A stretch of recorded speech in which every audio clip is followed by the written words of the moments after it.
BBC বাংলার অধিবেশন প্রবাহতে আপনাদের স্বাগত। আজ আপনাদের সাথে লন্ডন স্টুডিও থেকে আছি মানসী বড়ুয়া, আর ঢাকায় আমার সাথে থাকছেন আকবর হোসেন। বাংলাদেশের সর্বশেষ গুরুত্বপূর্ণ আপডেট সংবাদে আপনাকে স্বাগত। শুরুতেই সংবাদ শিরোনাম, পরে বিস্তারিত। প্রথমেই জানাবো আমাদের হাতে থাকা সর্বশেষ গুরুত্বপূর্ণ সবথেকে তাজা আপডেট সংবাদ। আওয়ামী লীগ নেতাকর্মীদের হাসিনার নির্দেশ, নিউ ইয়র্ক থেকে কেউ যেন অক্ষত অবস্থায় ফিরতে না পারে। আর শুক্রবার জাতিসংঘের সামনে ফের শোডাউনের প্রস্তুতি আওয়ামী লীগের। মানবাধিকার কর্মীদের নামে বিদেশি নাগরিক ভাড়া, জুলাই গণ অভ্যুত্থানকে সন্ত্রাসী কর্মকাণ্ড উল্লেখ করে পুস্তিকা প্রকাশ। আওয়ামী লীগের সহিংসতায় বাংলাদেশি কমিউনিটিতে উৎকণ্ঠা। বিমানবন্দরে হামলার ভিডিও মার্কিন স্টেট ডিপার্টমেন্টে জমা। আওয়ামী সন্ত্রাস মোকাবেলায় কাজ করছে যুক্তরাষ্ট্র।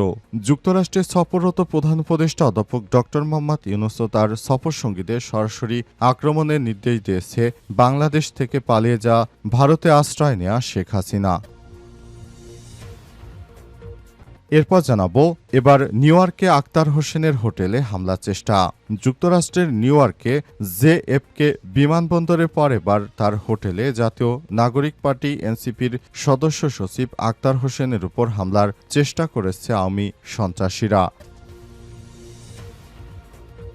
এদিকে আওয়ামী লীগ প্রশ্নে নিজেদের অবস্থান পরিষ্কার করলেন মির্জা ফখরুল। আওয়ামী লীগ প্রসঙ্গে বিএনপির মহাসচিব মির্জা ফখরুল ইসলাম আলমগীর বলেছেন, আওয়ামী লীগের কথার কি বলবো, দেশের সবথেকে পুরনো দল হওয়ার পরও দুর্ভাগ্যজনকভাবে তারা নিজেরাই নিজেদের মেরে ফেলেছে।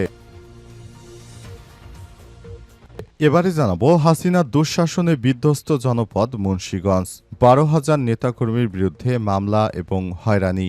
আওয়ামী ফ্যাসিবাদ 2009 সালে ক্ষমতা আসার পর বেপরোয়া হয়ে ওঠে। তারা 16 বছর ধরে হয়রানি ও এমনভাবে বিএনপিকে নির্যাতন করেছে যে 12,000 নেতাকর্মীর বিরুদ্ধে মামলা এবং তাদেরকে অনেককেই পঙ্গু করে দেয়া হয়েছে, মেরে ফেলা হয়েছে। আজ আমার দেশ পত্রিকার একটি প্রতিবেদন থেকেই তথ্য জানা গেছে। এবং সর্বশেষ জানাবো ইয়েমেনে ইসরায়েলের ব্যাপক বিমান হামলা, নিহত 8। ইয়েমেনের রাজধানী সানায় ব্যাপক বিমান হামলা চালিয়েছে যুদ্ধবাজ ইসরায়েল। এতে কমপক্ষে 8 জন নিহত হয়েছে এবং আহত হয়েছে 142 জন। আজ দেশটির একাধিক স্থানে চালানো হয়েছে বিমান হামলা। হুতি নিয়ন্ত্রিত স্বাস্থ্য মন্ত্রণালয়ের বরাত দিয়ে এই তথ্য জানিয়েছে বার্তা সংস্থা রয়টার্স। স্বাস্থ্য মন্ত্রণালয় জানিয়েছে প্রাথমিক হিসেবে এই হামলায় 8 জন নিহত এবং 142 জন আহত হয়েছে। প্রিয় দর্শক, এতক্ষণ শুনছিলেন সংবাদ শিরোনাম, এবারে বিস্তারিত। তবে তার আগে বন্ধুরা অনুরোধ থাকবে এই সংবাদটিতে একটি লাইক দিন। এই চ্যানেলে আপনি নতুন হয়ে থাকলে আমাদের সংবাদটি দেখতে দেখতে চ্যানেলটি সাবস্ক্রাইব করে রাখুন। কমেন্ট করে বন্ধুরা আপনার মূল্যবান মতামত জানিয়ে দিন আপনি বিশ্বের কোন দেশ থেকে বা বাংলাদেশের কোন স্থান থেকে আমাদের সঙ্গে রয়েছেন। আর বন্ধুরা, গাজা যুদ্ধে আপনি যদি নিরীহ ফিলিস্তিনিদের ভালোবেসে থাকেন, কমেন্টে ইয়েস লিখে বিশ্ববাসীকে জানিয়ে দিন। এবারে বিস্তারিত।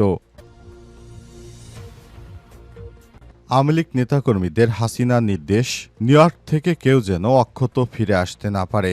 যুক্তরাষ্ট্রের সফররত প্রধান উপদেষ্টা অধ্যাপক ডক্টর মোহাম্মদ ইউনূস তার সফর সঙ্গীদের সরাসরি আক্রমণের নির্দেশ দিয়েছেন ভারতে পালিয়ে থাকা পতিত স্বৈরাচারী সরকার শেখ হাসিনা। নিউ ইয়র্ক আওয়ামী লীগ ও নেতাকর্মীদের সঙ্গে ভার্চুয়ালি যুক্ত হয়ে হাসিনা এই নির্দেশনা দেন দলের নেতাকর্মীদের। তিনি বলেন, কেউ যেন অক্ষত ফিরে আসতে না পারে। হাসিনার নির্দেশনার পর বাংলাদেশে ক্রমবর্ধমান কার্যক্রম নিষিদ্ধ আওয়ামী লীগ নেতাকর্মীরা প্রধান উপদেষ্টা এবং তার সফর সঙ্গীদের রাজনৈতিকভাবে শায়েস্তা করার জন্য নির্দেশনা দিয়েছেন তিনি। হাসিনার নির্দেশনার পর বাংলাদেশে কার্যক্রম নিষিদ্ধ আওয়ামী লীগ নেতাকর্মীরা প্রধান উপদেষ্টা ও তার সফরসঙ্গী রাজনৈতিক নেতাদের হেনস্থার জন্য প্রকাশ্যে ঘোষণা দিয়েছেন। আজ প্রধান উপদেষ্টার ভাষণকে কেন্দ্র করে জাতিসংঘ সদর দপ্তরের সামনে ব্যাপক উপস্থিতি ঘটানোর মাধ্যমে বিশৃঙ্খলা সৃষ্টির পরিকল্পনা করছে যুক্তরাষ্ট্র আওয়ামী লীগ। এদিকে গত বুধবার রাতে আওয়ামী সন্ত্রাসীরা হোটেল লবিতে গিয়ে এনসিপি নেতা আক্তার হোসেনকে গালিগালাজ ও হত্যার হুমকি দেন। আক্তার এটি সহ বিমানবন্দরের ঘটনা উল্লেখ করে নিউ ইয়র্কে একটি মামলা দায়ের করেছেন।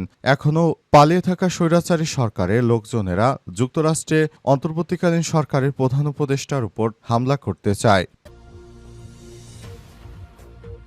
এবার নিউ ইয়র্কে আক্তারের হোটেলে হামলা চেষ্টা। যুক্তরাষ্ট্রের নিউ ইয়র্কে জেএফকে বিমানবন্দরে পর এবার হোটেলে জাতীয় নাগরিক পার্টি এনসিপির সদস্য সচিব আক্তার হোসেনের উপর হামলার চেষ্টা করেছে আওয়ামী সন্ত্রাসীরা।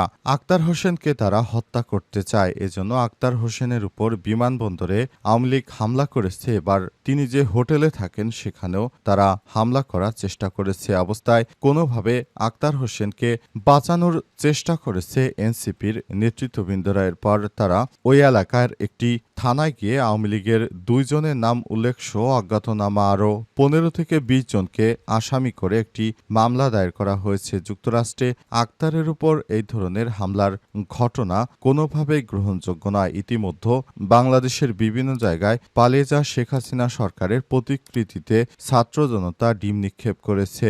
শেখ হাসিনা পালিয়ে গিয়ে ভারতে বসে এখন দেশের বিরুদ্ধে নানা রকম ষড়যন্ত্র করছে অভিযোগ তাদের। নিউ ইয়র্কে স্থানীয় সময় অনুযায়ী বুধবার দিবাগত রাত 1টার সময় বাংলাদেশ বৃহস্পতিবার বেলা 11টায় জন এফ কেনেডি বিমানবন্দরের পাশে পোর্টে অথরিটি পুলিশের ডিপার্টমেন্টে থানায় এই মামলা দায়ের করেছেন তিনি। এ বিষয়ে একটি ভিডিও বার্তা দিয়েছেন আক্তার হোসেন। তখন তিনি সেখানে বলেছেন, আমরা শেখ হাসিনার মতো ফ্যাসিস্টকে দেশে থাকতেই ভয় পাইনি, আর তাদের পচা ডিম ভাঙা ডিম এগুলোর ভয়ে আমরা মনে হয় খুব ভয় পেয়ে যাব, এটা মনে করছে আওয়ামী লীগ। আমরা বাংলাদেশটাকে বিনির্মাণ করতে আমাদের জীবনও যদি দিতে হয় তাহলে আমরা জীবন দিতে প্রস্তুত, বলেছেন আক্তার হোসেন। তিনি বলেন, শুধু নিউ ইয়র্ক নয়, প্রতিটি দেশ থেকে আওয়ামী লীগদের বিতাড়িত করব ইনশাল্লাহ। তারা যেভাবে দেশের সম্পদ বিদেশে পাচার করেছে এটি আমরা কখনোই হতে দিব না।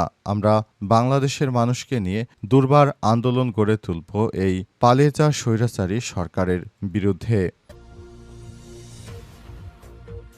আওয়ামী লীগ প্রশ্নে নিজের অবস্থান পরিষ্কার করলেন মির্জা ফখরুল। আওয়ামী লীগ প্রসঙ্গে বিএনপির মহাসচিব মির্জা ফখরুল ইসলাম আলমগীর বলেছেন, আওয়ামী লীগের কথা আর কি বলবো, দেশের সবথেকে পুরনো দল হওয়ার পরেও দুর্ভাগ্যজনকভাবে তারা নিজেরাই নিজেদের মেরে ফেলেছে।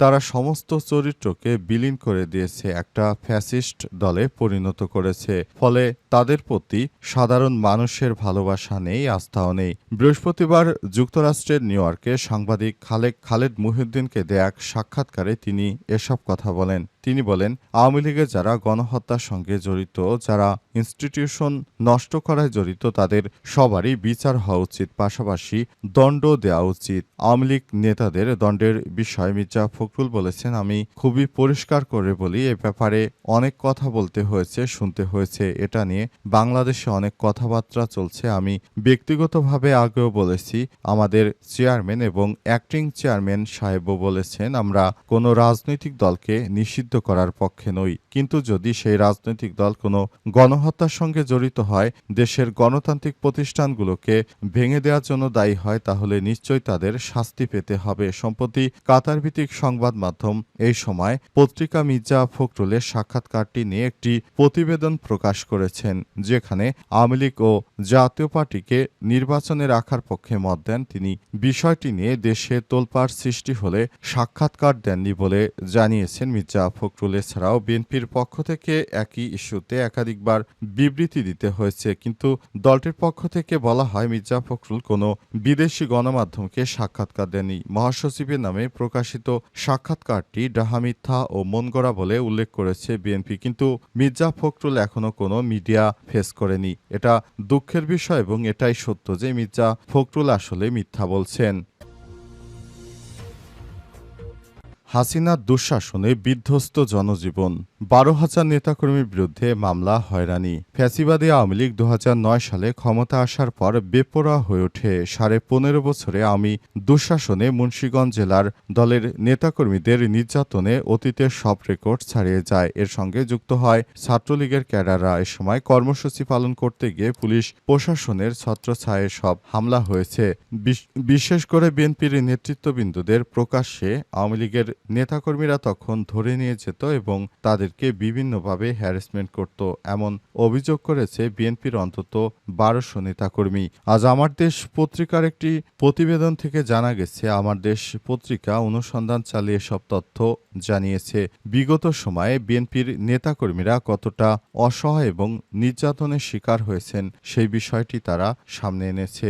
অন্তর্বর্তীকালীন সরকারের প্রধান উপদেষ্টা ক্ষমতা আসার পর বিএনপি হাঁপ ছেড়ে বেঁচেছে। তাছাড়া বিগত ১৭ বছর ধরে তারা নির্যাতন সইতে সইতে এমন এক পর্যায়ে গেছে যে বিএনপি মনে হয় একদম ধ্বংস হয়ে যাওয়ার মতো। তারা হরতাল ডাকলেও কোনো মানুষ হতো না, কোনো জনসমাবেশে কোনো লোকজন আসতো না, কেউ বিশ্বাসই করতে পারেনি বিএনপি আবার নতুন করে ক্ষমতায় যাওয়ার স্বপ্ন দেখবে। কিন্তু ৫ই আগস্টে ছাত্র জনতার আন্দোলনের ফলে বিএনপি মূলত আবার ক্ষমতায় যাওয়ার মতো স্বপ্ন দেখছে। কিন্তু প্রকৃতপক্ষে বিএনপিকে কি পরিমাণ অত্যাচার নির্যাতিত হতে হয়েছে সেই বিষয়টি দেখে অনেকে আওয়ামী লীগে যোগদান করেছিল, তারা কিন্তু আবার নতুন করে বিএনপিতে ফেরত এসেছে।